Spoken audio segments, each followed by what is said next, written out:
is hier by Alfonso Thomas, maar almal ken hom as Wakka. Ja. As een van die klein boere hier met 'n klomp varke hier agter in Chopinstraat. Wakka, jy boer nou al lank met varke, nê? Nee? Ja, ek is nou as ek al 4 jaar hier, mevrou.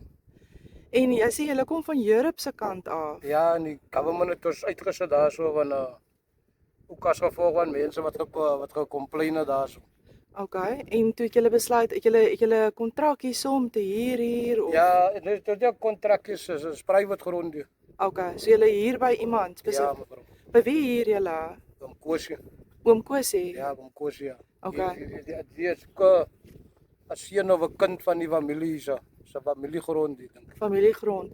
Ja. Nou, okay, so dis die afgelope 4 jaar, né? Ja, Hoeveel wat varkies het jy? Ek het seker 50 kleins en 9 grootes. Dis nogal 'n lekker klomp. Ja, nou as government wou 'n stukkie grond kan gee, dan gaan nie stink en hy goed as jy, dan is uit die gemeenskap en die klomp grond hier wat ek het. So julle soek basies 'n stukkie waar julle in vrede kan boer. Ja, maar vooral wat government nou so gaan kom movies maak en in George Herald sit en almal hy klomp goed as jy. Nou sê vir my Wakka, hoeveel klein boere is julle omtrent hier? Ons is 1 2 3 4. Ons is 4 en die ander manne het kalles 5. Wat 5 omtrent 5 hier. En die ander manne is kalles en skaap, heeste en sulke goed. O, soos kalwers. Kalles ja. Ja.